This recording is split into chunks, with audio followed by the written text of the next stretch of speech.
Apa yang engkau cintai bukanlah milikmu. Itu diberikan kepadamu saat ini.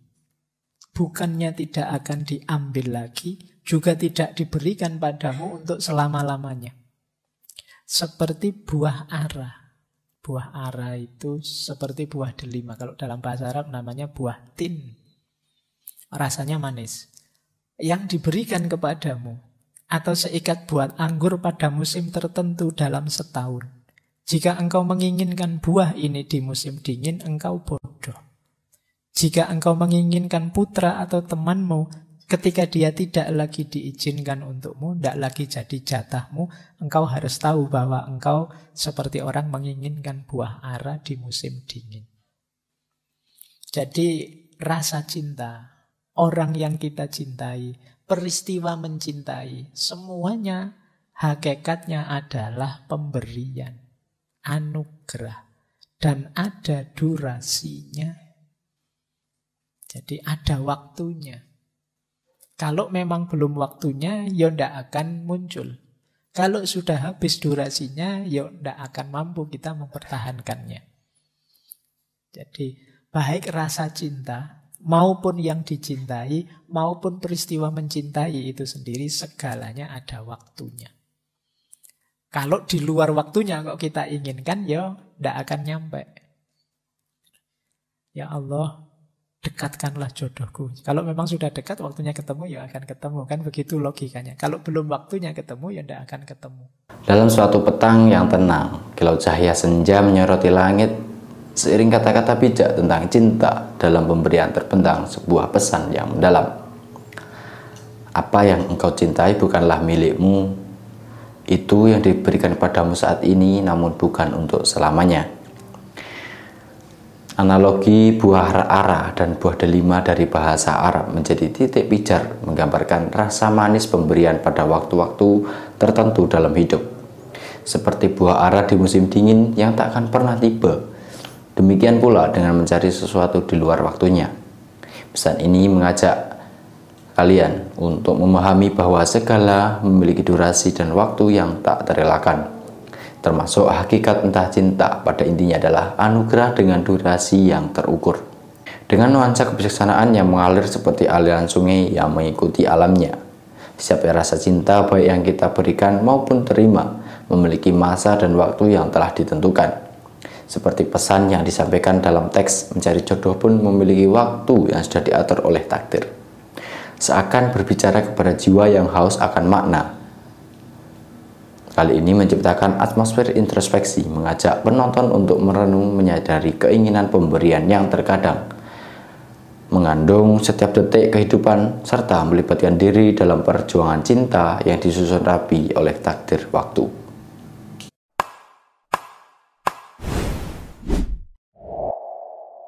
Cara menyikapi patah hati.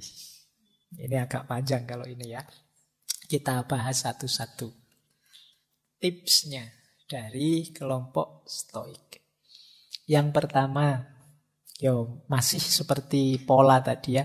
Ayo kita sadari kenyataan hidup. Dalam hidup ini, kata Marcus Aurelius, ada yang hadir, ada yang keluar dari keberadaan. Beberapa dari apa yang pernah ada sekarang sudah hilang. Perubahan dan perubahan terus-menerus mengubah dunia. Seperti perkembangan waktu yang tak henti-hentinya mengubah keabadian. Jadi ini, ayo kita sadari hidup ini memang berubah. Ada yang datang, ada yang pergi. Yang sudah datang besok bisa berubah, yang kemudian berubah besok bisa pergi, dan lain sebagainya. Itulah hidup. Kan banyak momen ketika orang terus putus cinta, patah hati itu mengungkit-ungkit, dulu kamu lihat apa, sekarang lihat apa. Kamu kok berubah, tidak seperti dulu. Nah, jawabannya apa? Loh, hidup memang berubah. Tidak ada yang tidak berubah. Selalu ada perubahan. Jadi longgarkanlah hatimu kok tiba-tiba menerima pasanganmu berubah. Ya memang di antara pola hidup tadi ada perubahan. Kok dilalah ya perubahannya ke arah yang pahit bagi kamu. Ya itu nasibmu sudah. Jadi, tapi dari aspek perubahan yang pasti terjadi, ya kamu harus akui. Hidup ini mesti berubah. Nah, jadi ini untuk meringankan hatimu. Oh iya ya, memang kenapa kok sekarang perasaannya berubah padaku? Ya memang hidup ini hakikatnya perubahan. Jadi, bukan sesuatu yang aneh. Tidak usah kamu pertanyakan. Ya kemungkinan perubahannya ke arah yang tidak bisa kamu kontrol. Sehingga kamu sekarang kecewa. Ini rumus pertama. Kalau teman-teman merasa kaget dengan momen kok tiba-tiba dulu kita bersama, sekarang kita berpisah. Memang hidup ini penuh dengan perubahan. Yang namanya pertemuan pasti ada perpisahan. Sayangnya kebersamaan kita pisahnya cepat. Kan cuma itu saja. Yang lain durasinya panjang. Kalau kita durasinya pendek, akhirnya putus. Sederhananya kan begitu. Jadi kamu lebih longgar hatimu. Tidak harus terlalu membebani perasaanmu. Yang kedua, masih dalam konteks sadari kenyataan hidup. Kalau ini dari Epictetus. Ini menarik ya, filosof Stoik itu. Marcus Aurelius itu kaisar. Kalau Epictetus ini Buddha. Jadi pengikutnya aliran ini dari kaisar sampai Buddha. Kata Epictetus begini, saat engkau mencintai sesuatu, tempatkan di hadapan dirimu posisi yang berlawanan. Apa salahnya saat engkau mencium anakmu, engkau bisikkan dengan suara lirih, besok kamu pun juga akan mati. Dan kepada temanmu, besok kamu yang akan pergi atau aku yang akan pergi, dan kita tidak akan pernah bertemu lagi. Nah ini menarik. Kalau pas kamu lagi hangat-hangatnya pacaran, terus kamu bilang, pada saatnya ya tetap kita akan berpisah.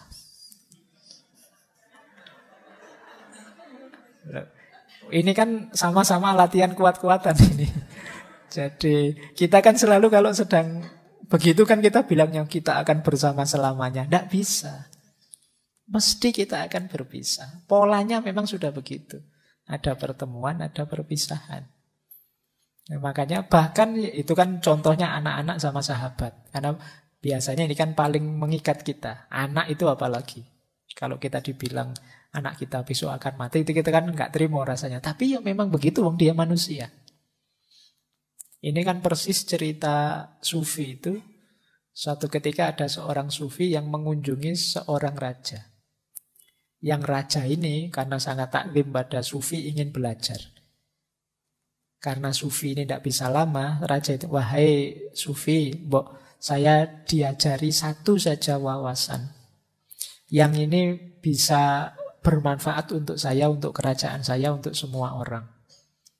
Nah, terus sufi ini cuma bilang satu kata. Ya sudah, kalau cuma minta satu wawasan saya bisa lah. Saya beritahu ya, ini hakikat yang paling sejati dalam hidupmu, kata sufi ini. Apa? Besok anakmu pasti mati. Oh, itu rajanya marah. Sufinya dipukuli, kok bisa kamu disuruh memberi wawasan yang bagus malah mengutuk anakku. Kata si sufi, loh, yang mengutuk siapa? Bukankah anakmu besok mesti mati? Wong dia manusia. Apa ada manusia yang tidak mati? Semua manusia mesti mati. Jadi kebenarannya memang begitu. Terus dikritiklah raja ini oleh si sufi. Tadi kamu minta kebenaran padaku. Saya beritahu kebenaran kok kamu tidak terima. Telingamu kok tidak kuat. Padahal memang kebenarannya memang begitu. Nah ini cerita ini sebenarnya untuk mengingatkan kita. Kadang-kadang kebenaran itu memang pahit. Tapi kenyataannya memang begitu. Makanya tadi saran pertama, ayo siap. Ayo disadari kenyataan hidup ini. Jangan kaget, bahkan dengan orang yang paling kamu cintai pun, ya mesti salah satu akan saling meninggalkan. Ya paling tidak kan nanti salah satu meninggal. Mesti yang satu meninggal, terus yang lain sendirian, mesti begitu. Kalau meninggal bareng malah tidak enak. Meninggal bareng itu kalau tidak kecelakaan, ya tragedi apa, mending gantian saja. Jadi momennya mesti pahit itu kalau bersama-sama. Dan saling meninggalkan. Baik, itu kenyataan hidup. Makanya yang kedua ini kalau di Epictetus, yo tidak ada salahnya loh kalau kamu sambil misalnya memeluk anakmu atau salaman dengan sahabatmu, sambil kamu sadari, anakku ini yo manusia, besok pada akhirnya yo meninggal mati. Sahabatku ini akrab sih, tapi pada saatnya ya kita berpisah. Entah aku berangkat duluan atau dia berangkat duluan. Nah ini latihan menguatkan batin kita. Ini versinya orang Stoik. Jadi kalau kalian sudah punya kekasih, ya sambil berdua disadari. Mungkin kalau ada momen berdua, yuk kita sadari bersama bahwa pada saatnya kita akan berpisah. Tidak boleh protes, memang sunnatullahnya begitu. Yang kedua itu. Yang ketiga, ini masih dari Epictetus. Ini untuk menguatkan kita. Kata Epictetus begini, apa yang engkau cintai bukanlah milikmu. Itu diberikan kepadamu saat ini. Bukannya tidak akan diambil lagi, juga tidak diberikan padamu untuk selama-lamanya. Seperti buah ara. Buah ara itu seperti buah delima. Kalau dalam bahasa Arab namanya buah tin. Rasanya manis. Yang diberikan kepadamu. Atau seikat buah anggur pada musim tertentu dalam setahun. Jika engkau menginginkan buah ini di musim dingin, engkau bodoh. Jika engkau menginginkan putra atau temanmu, ketika dia tidak lagi diizinkan untukmu, tidak lagi jadi jatahmu, engkau harus tahu bahwa engkau seperti orang menginginkan buah ara di musim dingin. Jadi rasa cinta, orang yang kita cintai, peristiwa mencintai, semuanya hakikatnya adalah pemberian, anugerah, dan ada durasinya. Jadi ada waktunya. Kalau memang belum waktunya, ya tidak akan muncul. Kalau sudah habis durasinya, ya tidak akan mampu kita mempertahankannya. Jadi baik rasa cinta, maupun yang dicintai, maupun peristiwa mencintai itu sendiri, segalanya ada waktunya. Kalau di luar waktunya kok kita inginkan, ya tidak akan nyampe. Ya Allah, dekatkanlah jodohku. Kalau memang sudah dekat, waktunya ketemu, ya akan ketemu. Kan begitu logikanya. Kalau belum waktunya ketemu, ya tidak akan ketemu. Jangan-jangan jodohmu belum lahir misalnya. Kamu minta-minta, kamu berdoa, ya tidak ketemu-ketemu. Kok lama sekali tidak ketemu, ya Allah, ya jodohmu belum lahir. Jadi cintamu bukan milikmu. Cinta itu sendiri kan juga pemberian. Termasuk yang sulit kita kontrol, bukan bagian dari kontrol kita, itu cinta. Kita kan tidak bisa merancang, saya harus mencintai dia sajalah, tidak usah mencintai itu, kita tidak bisa. Rasa cinta itu muncul tiba-tiba. Kadang-kadang tidak kita prediksi. Loh, saya itu bareng sama dia sejak semester 1 sampai semester 7. Ketika nggarap skripsi baru ada rasa pada dia. Kok tidak kemarin-kemarin? Ya karena itu anugerah dari Allah. Jadi tidak bisa kita rencanakan, saya pengennya jatuh cinta dengan yang dekat-dekat rumah sajalah biar tidak high cost misalnya. Kan tidak bisa. Gitu loh. Ya jatuhnya pada dia, anugerahnya Allah, hubungannya dengan dia, dengan durasi waktu tertentu pada waktu tertentu. Maka kata Epictetus, ya segalanya ada waktunya. Kok ternyata kita ditakdir berpisah, mungkin memang waktunya sudah habis. Durasinya sudah selesai. Nah, ini untuk menguatkan kita ya. Jadi kalau kamu nanti patah hati, ya jangan-jangan ini durasinya memang sudah selesai. Jadi biar nggak terlalu sedih lagi. Apa-apa itu ada siklus, ada polanya. Makanya sindirannya Epictetus, kalau kita menginginkan buah ara di musim dingin, ya sampai stres pun tidak akan ketemu. Kenapa? Bukan waktunya. Ini nasihat kedua. Nasihat ketiga tadi ya. Yang kedua, kita sadar kenyataan hidup. Yang ketiga ini, kita sadari cinta kita hakikatnya bukan milik kita. Jadi kalau ada yang tanya, Pak, cinta dan ingin memiliki itu apa setara? Ya enggak, karena bahkan cinta itu sendiri ternyata di luar kontrol kita. Makanya kalau dalam dunia tasawuf, mahabbah itu bagian dari ahwal. Ahwal itu anugerahnya Allah. Rasa cinta pada Allah itu ya hakikatnya anugerahnya Allah sendiri. Batin kita itu tidak bisa. Orang itu dipaksa mukul bisa, dipaksa mencintai tidak bisa. Mbok kamu cinta padaku dong. Ini kalau memang tidak cinta ya tidak cinta. Karena rasa itu muncul ya bagian dari anugerahnya Tuhan. Makanya ada kalimat cinta itu anugerah. Baik, ini nasihat selanjutnya. Ada lagi nasihat. Ini mirip tadi ya, antara yang dalam kontrol dan di luar kontrol. Kebahagiaan dan kebebasan, masih kata Epictetus, dimulai dengan pemahaman yang jelas tentang satu prinsip. Beberapa hal berada dalam kendali kita dan beberapa tidak. Berarti di luar kendali kita. Hanya setelah kita pahami aturan mendasar ini dan belajar membedakan antara apa yang kita bisa dan tidak bisa kita kendalikan, ketenangan batin dan keefektifan hidup menjadi mungkin. Ini tadi sudah dijelaskan ya, bahwa ada kunci penting dalam hidup ini. Kita harus sadar mana yang dalam kuasa kita, mana yang di luar kuasa kita. Seperti cinta tadi, itu kan bagian dari yang di luar kuasa kita. Mana cintamu yang kemarin? Wah, sudah diambil sama yang punya cinta. Sekarang ganti cinta ke yang lain. Bisa saja begitu momennya. Tapi memang perasaannya orang lain di luar kuasa kita. Kalau kita menyedihi itu atau menggalaui itu, ada enggak ya bahasa Indonesia menggalaui itu? Berarti kita ya akan kesulitan keluar dari rasa sedih. Karena ini, karena apa? Tidak ada jalan keluarnya, karena di luar kuasa kita. Apalagi urusan perasaan. Seperti saya jelaskan tadi, ya kalau urusan perasaan tidak bisa dipaksa. Kalau kita merasa sedih itu kan orang bilang, mbok jangan sedih. Lah ini sudah sedih. Kok tidak boleh sedih? Wong ini rasa. Mbok jangan tersinggung, gitu aja tersinggung. Lah saya sudah tersinggung ini. Jadi sulit rasa itu diatur seperti kita ngatur yang dalam kontrol kita.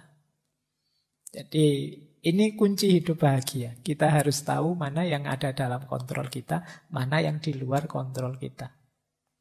Kita tidak mungkin ngontrol tangannya para netizen untuk ngomong jelek-jelek. Tapi kita masih bisa ngontrol tangan kita untuk bisa posting yang baik-baik saja.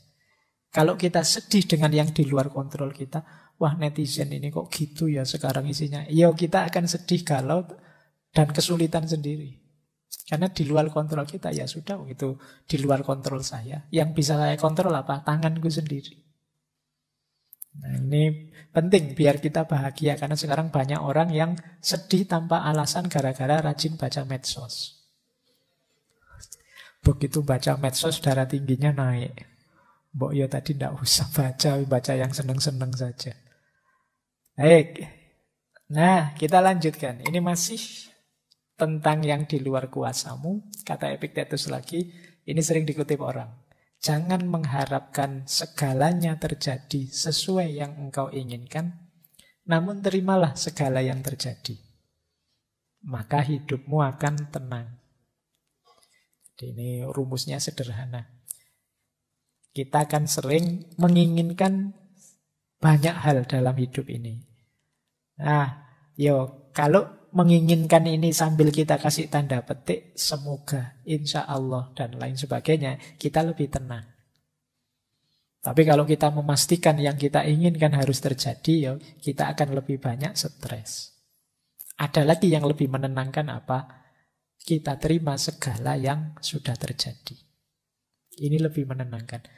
Kenyataannya saya ditolak. Wah, kenyataannya saya diputus. Mau gimana lagi saya terima. Itu lebih menenangkan. Yang paling tidak menenangkan, kita tidak terima dengan yang sudah terjadi.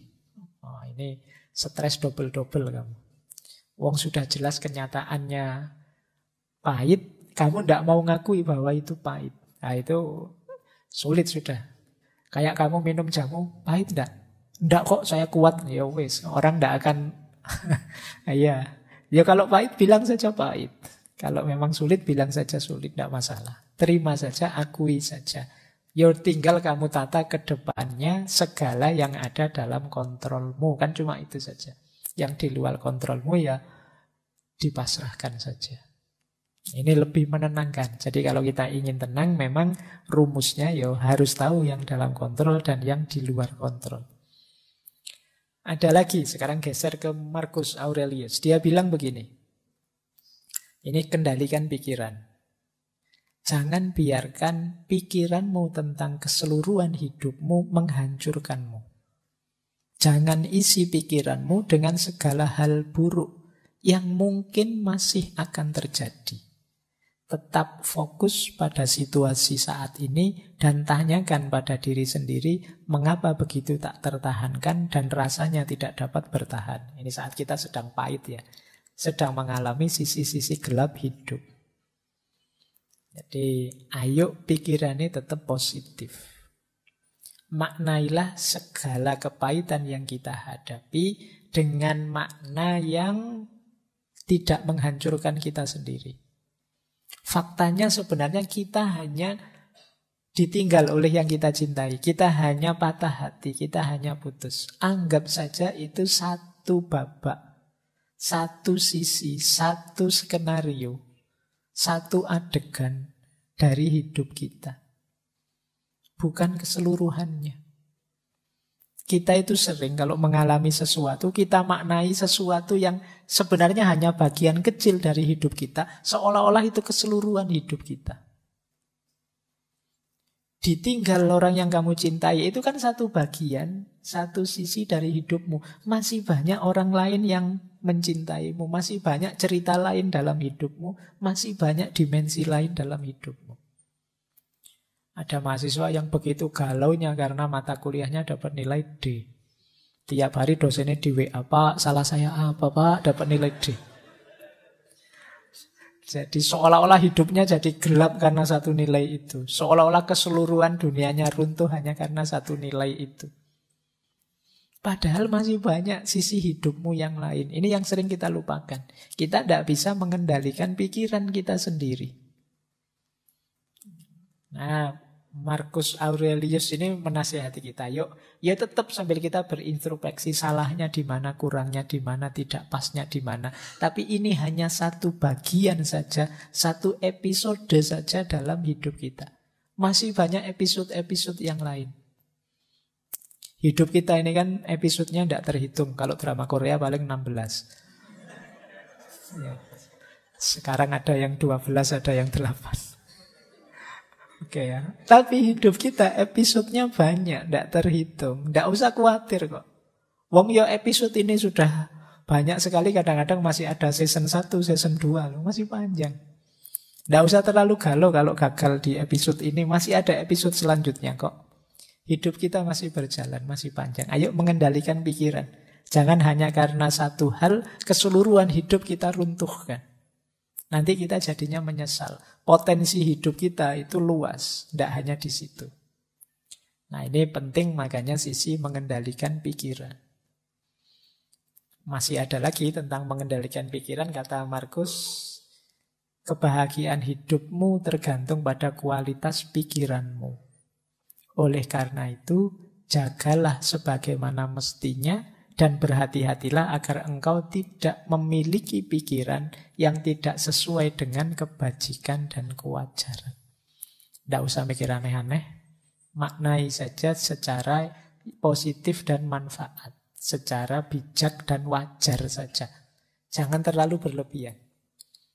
Wajar saja, sedih iya, agak stres iya, bau-bau depresi iya.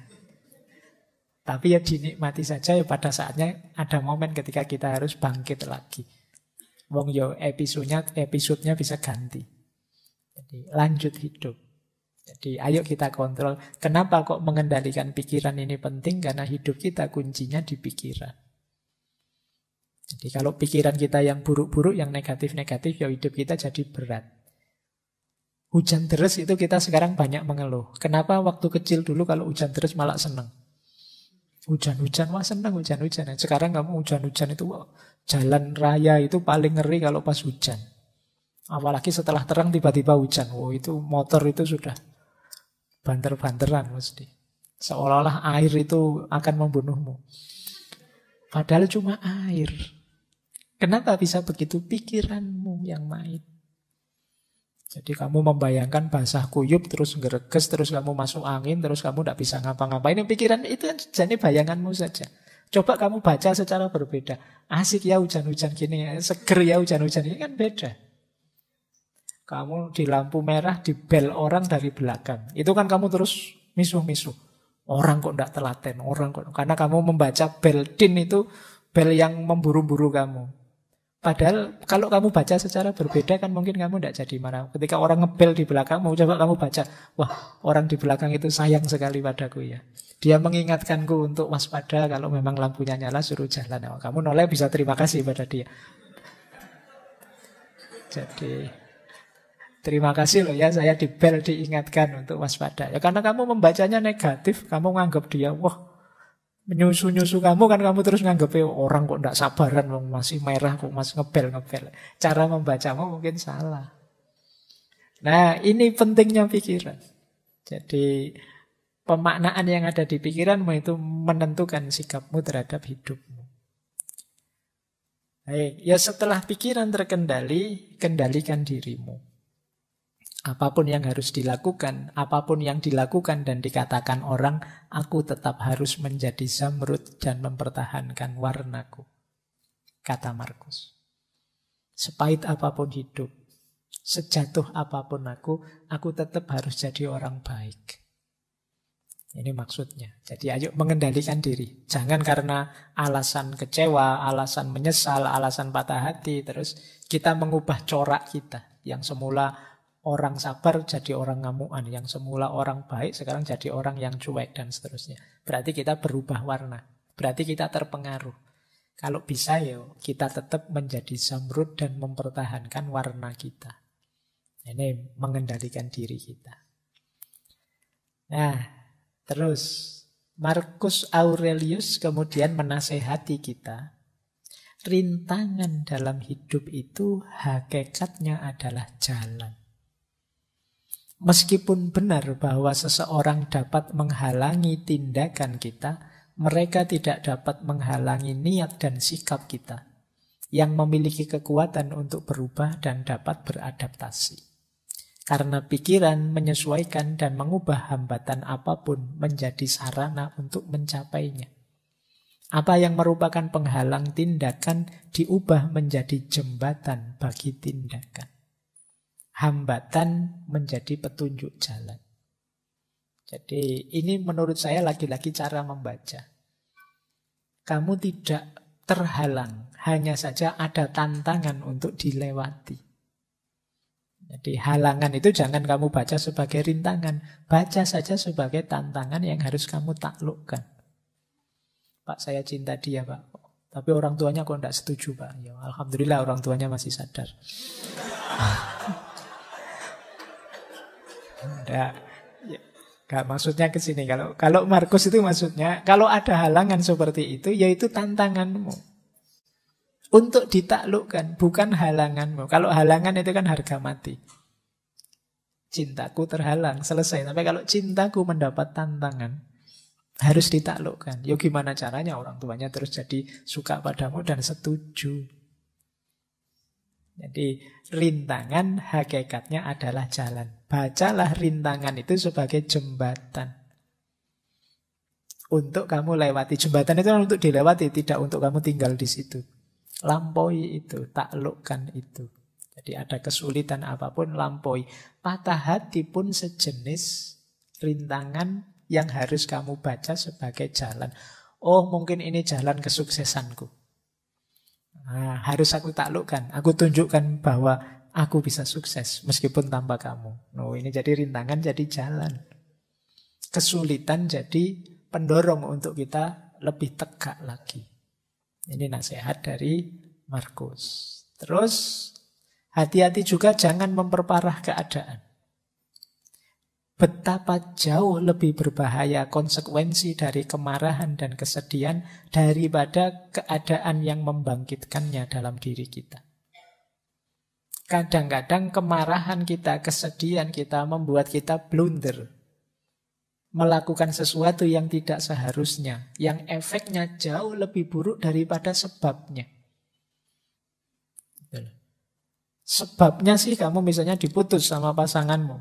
Terus kamu saking marahnya ngamuk-ngamuk. Kamar kos kamu acak-acak. Motormu kamu banting-banting. Setelah itu kamu duduk sendirian. Ternyata biayanya besar, patah hati.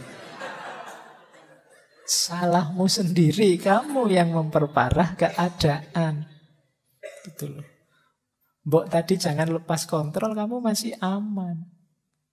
Tapi karena kamu lepas kontrol, maka kata Markus berapa kadang-kadang lebih besar biayanya, konsekuensinya, kemarahan dan kesedihan dibandingkan sebabnya. Kadang-kadang cemburu tanpa alasan, padahal belum diputus itu kamu masih curiga saja. Tidak beneran, itu kamu sudah marah-marah, banting-banting piring, kamu sudah ngomong yang jelek-jelek. Ternyata salah paham. Lah itu kan sebabnya sepele, tapi yang kamu lakukan di luar kontrol malah memperparah keadaan. Semula tidak ada apa-apa, jadi putus beneran. Nah ini yang sering kita. Maka hati-hati dengan diri yang tidak terkontrol. Memang kuncinya mengendalikan diri. Kalau ini agak keras dari Epictetus. Jangan cengeng. Jadi ini ada kalimat di bukunya itu. Kami menangis kepada Tuhan. Bagaimana kami bisa lolos dari penderitaan ini? Itu dimarahi sama Epictetus. Bodoh. Apa kamu tidak punya tangan? Apa Tuhan lupa memberimu sepasang? Maksudnya apa? Potensi, kualitas, kompetensi, fasilitas hidup kita masih lengkap. Wong tinggal mengubah sudut pandang. Wong tinggal menguatkan diri sebentar saja kok tidak kuat. Kok mengeluh pada Tuhan, gimana aku bisa keluar dari situasi ini. Kamu belum berkurang sedikit pun dirimu dibandingkan yang kemarin. Kamu masih utuh sebagai dirimu yang kemarin. Tidak ada yang berkurang. Kemarin kamu bisa apa, sekarang kamu masih bisa. Kemarin kamu mampu apa, sekarang kamu masih mampu. Kualitas dirimu tidak ada yang hilang. Maka kamu masih bisa kembali lagi seperti sebelumnya. Tidak usah terlalu banyak mengeluh. Kamu masih bisa tegak seperti dulu. Tinggal kamu sembuhkan sakit hatimu. Kan cuma itu saja masalahnya. Tidak usah dibawa kemana-mana.